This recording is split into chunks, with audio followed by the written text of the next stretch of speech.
అంగన్వాడీ వర్కర్లు హెల్పర్ల రిటైర్మెంట్ వయసును 62 ఏళ్లకు పెంచుతూ ఆంధ్రప్రదేశ్ ప్రభుత్వం జీవో జారీ చేసింది. రిటైర్మెంట్ అనంతరం ఇచ్చే గ్రాట్యుటీని పెంచింది.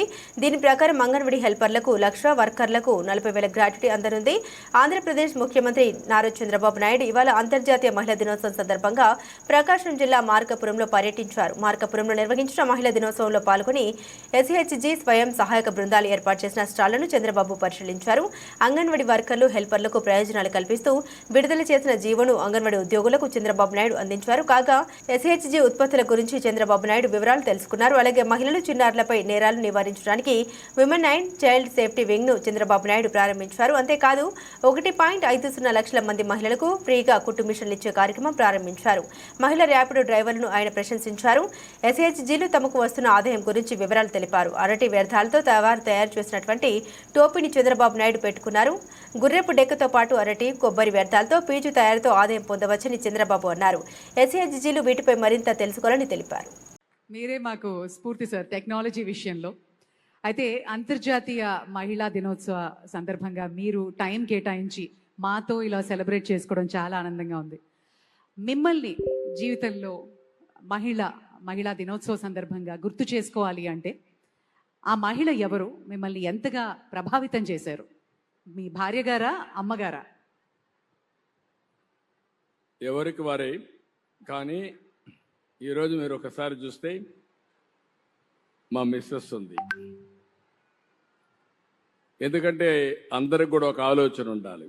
అవకాశాలు ఇస్తే అవకాశాలు ఉపయోగించుకోవాలి. అదే సమయంలో మన సమర్థత నిరూపించుకునే అవకాశం వస్తుంది. బిగినింగ్లో మా మిస్సెస్ కూడా వ్యాపారాలు చేయడం తెలియదు. ఇంట్లో కూడా వాళ్ళకు అవసరం లేదు కాబట్టి ఎన్టీ రామారావు గారు కుమార్తెగా ఏ పని చేయాల్సిన అవసరం లేదనే ఉద్దేశంతో నేర్చుకోలేదు. నేను మంత్రి అయిన తర్వాత మళ్ళీ నాకు రాజకీయాల్లో యాక్టివ్గా 89లో మినిస్టర్ అయ్యే పరిస్థితి, 94లో మినిస్టర్ అయ్యాను. అప్పటికి నేను ఒక చిన్న ఇండస్ట్రీ పెట్టాను ఫ్యామిలీ బిజినెస్ కోసం. అప్పుడు ఇంట్లో లోకేష్ చిన్న కుర్రాడు. అప్పుడు నేను ఆలోచించి బిజినెస్ చూసుకోమని మా మిస్సెస్ను కోరాను. ఆవిడ రిలక్టెంట్గా రిఫ్యూజ్ చేశారు. బిగినింగ్లో నేను గట్టిగా చెప్పాను, ఎవరో ఒకరు చూసుకోవాలి, నేను మంత్రిగా ఉన్నాను, నాకు టైం ఉండదు, అది కాకుండా బిజినెస్ చూడడం కరెక్ట్ కూడా కాదు అని చెప్పితే యాక్సెప్ట్ చేసింది. యాక్సెప్ట్ చేసిన తర్వాత నేను మంత్రిగా ఉండి మళ్ళా ముఖ్యమంత్రి అయ్యాను. 10 ఏళ్ళు రాజకీయాల్లో యాక్టివ్గా ఉంటే అక్కడి నుంచి అంచెలంచెలుగా ఒక సాధారణమైన మహిళ హెరిటేజ్ కంపెనీని డెవలప్ చేసి పిల్లలను కూడా అందరినీ, మా అబ్బాయిని కూడా బాగా చదివించి పెళ్ళైన తర్వాత ఇద్దరిని కూడా స్టాన్ఫోర్డ్ వరకు చదివించే పరిస్థితికి వచ్చిందంటే అది మహిళలకు ఉండే శక్తి అని చెప్పి నేను మీకు తెలియజేస్తున్నా. ఇప్పుడు అక్కడితో ఆగలేదు. ఎన్టీఆర్ మెమోరియల్ ట్రస్ట్ ద్వారా సేవా కార్యక్రమాలు చేస్తూ ఉంది. అంటే ఇప్పుడు సర్వీస్ యాక్టివిటీస్కి వెళ్ళింది. అంటే ఒక మహిళ మీరు గుర్తుపెట్టుకోవాల్సింది 10 మందికి స్ఫూర్తినిచ్చే స్థాయికి మీరు ఎదగాలి. నేను మా ఇంట్లో కూడా ఊహించలేదు. అలాంటిది మా మిస్సెస్ చేయగలిగిందంటే అందరికీ ఆ శక్తి ఉంది. అందుకే నేను మనస్ఫూర్తిగా మా మిస్సెస్ని అభినందిస్తున్నా. ఎందుకంటే ఓసారి మనం కూడా అక్నాలెడ్జ్ చేయాలి మంచి చెడుల్ని. అలాంటి మంచి చెడులు చేసినప్పుడు నాకు ఎలాంటి ఇబ్బంది లేకుండా అన్ని పనులు చూసుకోవడమే కాకుండా అవసరమే 10 రూపాయలు ఇచ్చే శక్తి కూడా సంపాదించుకునేది. నాకు ఖర్చు పెట్టమంటే పెట్టే పరిస్థితి ఉన్నారు. నేను రాజకీయాల్లో సంపాదించలేం కాబట్టి వ్యాపారాల్లో సంపాదించే పరిస్థితికి వచ్చారు. కాబట్టి this is a great day. ఎందుకు ఈ మెసేజ్ ఇస్తున్నారంటే కష్టపడితే మీరందరూ కూడా ఒక పెద్ద ఎత్తున పేరు తెచ్చుకునే అవకాశం వస్తుంది. అది ఒక రోజులో కాదు, నిరంతరం ఆలోచించి చేయాల్సిన అవసరం ఉంది. Absolutely sir.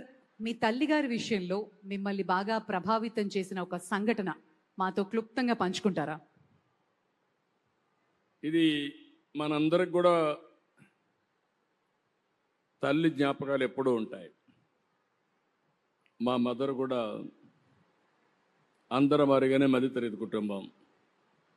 వ్యవసాయం మాకు ఆధారం. మేము చదువుకునేటప్పుడు నిద్రలేసి తెల్లవారుజామున నిద్రలేసి మాకు వంట చేయడం. నేను హై స్కూల్కి పోయేవాడిని. అందరి మారిగా నా జీవితం కూడా.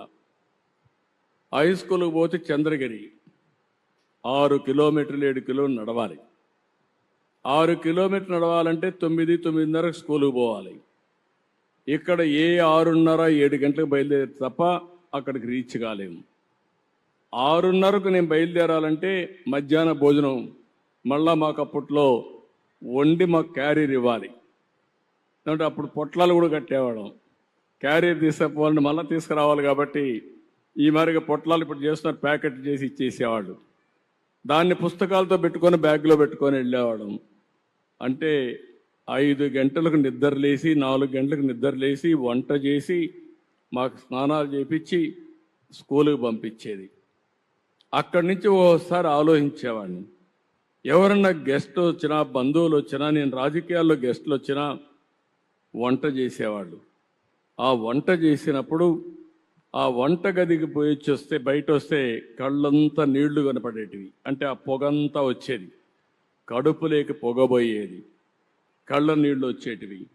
అది చూసిన తర్వాత నాకు అనిపించింది, నేను ముఖ్యమంత్రి అయిన తర్వాత నా తల్లి పడిన కష్టాలు ఏ ఆడబిడ్డ పడకూడదనే ఉద్దేశంతోనే దీపం ద్వారా వంట గ్యాస్ సిలిండర్లు మీకు ఇచ్చాను.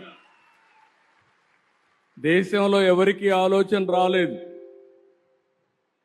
మా తల్లి కష్టాలు చూశాను. అందుకే నా ఆడబిడ్డలు అవస్థ పడకూడదనే ఉద్దేశంతో 95-97లోనే ఆడబిడ్డలందరికీ గ్యాస్ సిలిండర్లు ఇచ్చాను. ఇప్పుడు మళ్ళీ కొంతమంది రేట్లు పెరిగాయని మళ్ళా కట్టెల పొయ్యి పెట్టుకుంటా ఉంటే ఇది కరెక్ట్ కాదని దీపం 2 కింద మళ్ళీ 3 సిలిండర్లు ఉచితంగా ఇచ్చే కార్యక్రమానికి శ్రీకారం చుట్టాను. ఇది స్ఫూర్తి.